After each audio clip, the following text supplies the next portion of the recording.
Nous vivons un choc existentiel. Notre façon de voir le monde a volé en éclats quand on a compris qu'il pouvait exister des univers parallèles. Les découvertes récentes sur la taille de l'univers semblent indiquer qu'il ne faut pas s'arrêter à ce que l'on voit. Nous sommes comme des autruches qui ont la tête dans le sable. Ce n'est pas parce que nous ne voyons pas une chose qu'elle n'existe pas. Quand ma grand-mère était enfant, on ne savait pas encore qu'il existait d'autres galaxies. Désormais, nous savons qu'il y en a des milliards.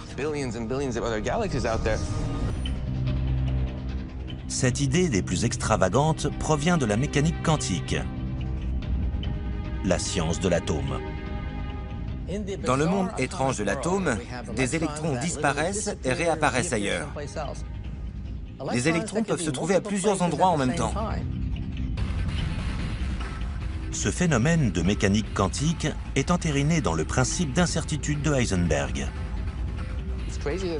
Ça paraît dingue, mais non seulement la physique quantique nous dit qu'une petite particule peut se trouver à deux endroits en même temps, mais le principe d'incertitude nous dit que la particule doit être à deux endroits en même temps. À l'aide d'un rayon laser et de cette pomme en verre, on voit comment les particules de lumière ou photons y parviennent. Cela montre que les photons, ces petites particules de lumière qui sortent de mon rayon laser, peuvent se retrouver en plusieurs endroits à la fois. Nous sommes constitués de petites particules. Si elles peuvent être à plusieurs endroits en même temps, alors nous aussi.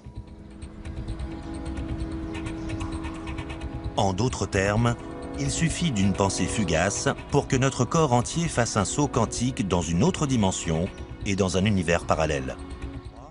Ces répliques sont présentes ici même, en ce moment même, dans le même espace-temps que le nôtre.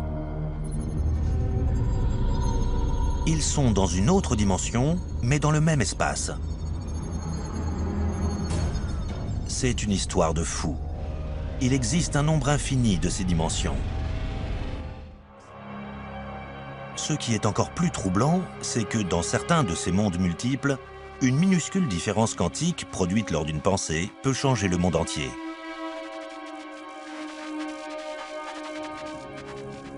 C'est le principe du papillon qui bat des ailes et provoque un ouragan. Des événements microscopiques peuvent changer le cours de l'histoire. Chaque tournure possible de chaque événement historique a eu lieu dans une branche de cet univers de mondes possibles. Dans l'un d'eux, les nazis ont remporté la guerre. Donc en ce moment, je parle allemand et il y a une croix gammée derrière moi. Dans un autre monde, toute cette horreur n'a jamais eu lieu. Dans cette dimension, il n'y a pas eu de Seconde Guerre mondiale. Elle n'a pas fait 50 millions de morts.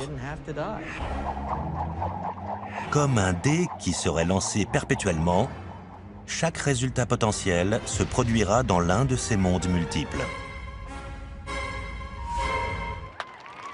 En fait, tous nos souhaits peuvent être exaucés dans un univers parallèle. Si cette théorie est exacte, alors il existe une branche de l'univers où la France n'a jamais gagné la Coupe du monde de football. Les États-Unis sont toujours une colonie de l'Empire britannique. Dans un univers parallèle, l'impossible devient probable. Dans le monde incroyable des univers parallèles, toutes les probabilités sont arrivées ou vont arriver dans un autre univers, dans une autre dimension, dans un autre espace, dans un autre temps.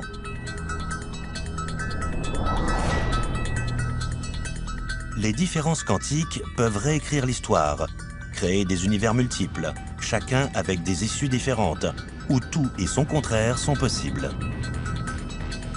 Certaines guerres n'ont pas eu lieu. D'autres que nous n'aurions jamais imaginées se sont produites. Il suffit d'un rien pour que la comète à l'origine de l'extinction des dinosaures passe à côté de la Terre.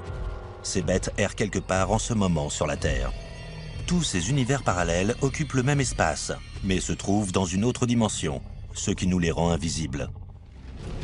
Le principe quantique, qui crée différentes versions de chaque individu, peut aussi créer des univers entiers. L'univers, à son origine, était plus petit qu'un électron. Si c'est le cas, et si les électrons se trouvent dans des endroits différents au même moment dans des états parallèles, alors l'univers existe aussi dans des états parallèles. Il y aura forcément des univers parallèles. Un point, c'est tout.